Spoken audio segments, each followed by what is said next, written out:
Hello दोस्तों, स्वागत है आपका हमारे चैनल जीके जीएस वाला 9 में। आज हम इस वीडियो में देखेंगे कुछ प्रीवियस ईयर क्वेश्चन जो कि पॉलिटी के पूछे गए हैं। चैप्टर का नाम है ब्रिटिश ताज के शासन अधीन पारित अधिनियम। चलिए इससे कुछ क्वेश्चन है उसको देखते हैं। फर्स्ट क्वेश्चन है, किस अधिनियम के अंतर्गत भारतीय विधान परिषद को बजट पर बहस करने का शक्ति प्रदान किया जाए? तो इसका आंसर हो जाएगा भारत शासन अधिनियम, भारत परिषद अधिनियम 1892। नेक्स्ट क्वेश्चन है, किस निम्नलिखित में से किस एक अधिनियम द्वारा भारत में संघीय न्यायालय की स्थापना की गई थी? किस अधिनियम के द्वारा संघीय न्यायालय की स्थापना की गई थी? इसमें हो जाएगा 1 अक्टूबर 1937। 1 अक्टूबर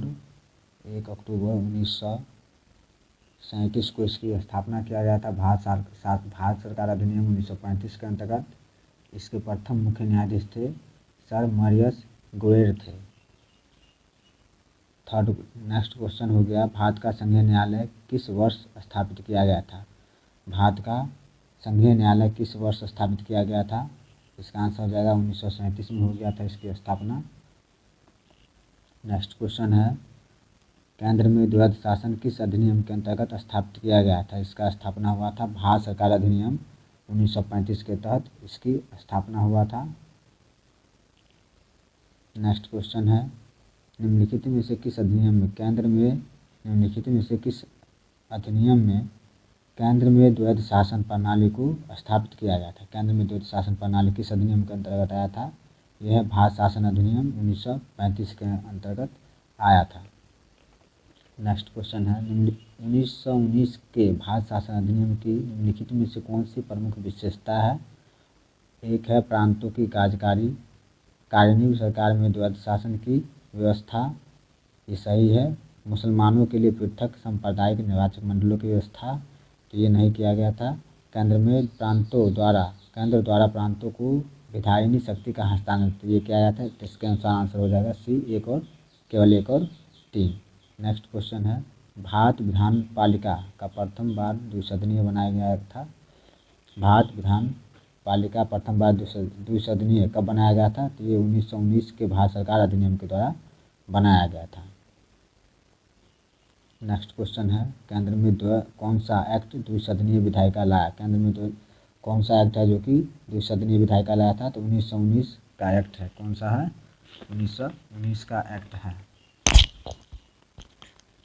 नेक्स्ट क्वेश्चन है, राष्ट्रपति की अध्यादेश निर्गत करने की शक्ति प्रेरित है, यह किस अधिनियम के तहत प्रेरित है? यह भारत सरकार अधिनियम 1935, भारत सरकार अधिनियम 1935 के तहत प्रेरित है। नेक्स्ट क्वेश्चन है, निम्नलिखित में से कौन सा अधिनियम संवैधानिक निरंकुशता सिद्धांत को प्रवृत्त किया गया है किसमें? तो इसका आंसर है 1935 का भारत सरकार अधिनियम। नेक्स्ट क्वेश्चन है, भारत के संविधान में केंद्र और राज्य के बीच किया गया शक्तियों का विभाजन जो है किसमें उल्लेखित योजना पर आधारित है? तो ये भारत सरकार अधिनियम 1935 पर आधारित है। नेक्स्ट क्वेश्चन है, कौन निम्नलिखित में से भारत सरकार अधिनियम 1935 की मुख्य विशेषताओं में से नहीं थी? ऑप्शन ए है, इस अधिनियम में अखिल भारतीय महासंघ का प्रावधान था तथा 2 है, अपशिष्ट विषय प्रांतीय विधायिका का आवंटन किया गया था। तो इसमें नहीं किया गया था आवंटन। यह प्रांतीय स्वायत्तता के सूत्रपात का संकेत था, तो ये सही है। इसने प्रांतीय स्तर पर द्वैध शासन प्रणाली को समाप्त कर केंद्र में लागू किया था, तो ये भी सही है। क्वेश्चन पूछ रहा है निम्नलिखित में से कौन सा भारत सरकार अधिनियम 1935 की विशेषता में से नहीं है? तो इसका विशेषता ये ऑप्शन बी नहीं है। अपशिष्ट विषय प्रांतीय विधायकों को आवंटित किए गए थे, ये गलत है, इसलिए इसका आंसर ऑप्शन बी हो जाएगा। नेक्स्ट क्वेश्चन है, एक संघीय व्यवस्था और केंद्र में द्वैध शासन भारत में लागू किया गया था, यह किस अधिनियम के तहत लागू किया गया था? ये 1935 के अधिनियम के तहत लागू किया था। इसका आंसर सी हो जाएगा। नेक्स्ट क्वेश्चन है, अखिल भारतीय महासंघ की स्थापित करने का प्रावधान शामिल किया गया था किस अधिनियम में? अखिल भारतीय महासंघ की स्थापना जो है किस अधिनियम के तहत किया गया था? तो ये भारत सरकार अधिनियम 1935, ऑप्शन ए सही हो जाएगा। नेक्स्ट क्वेश्चन है, निम्नलिखित में से किस एक अधिनियम ने भारत में संघीय शासन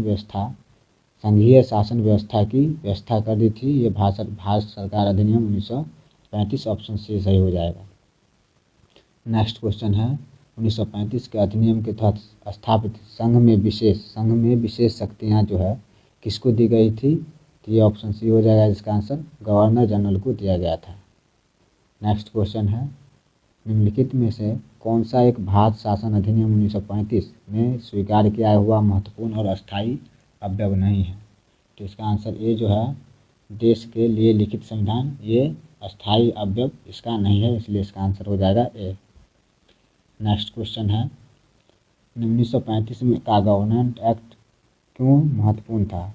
तो इसका आंसर ए हो जाएगा, यह भारतीय संविधान का प्रमुख स्रोत था, इसलिए आंसर ए हो जाएगा। नेक्स्ट क्वेश्चन है, निम्नलिखित अधिनियमों में किस अधिनियम के फलस्वरूप बर्मा भारत से अलग हुआ था? किस अधिनियम के फलस्वरूप बर्मा भारत से अलग हुआ था?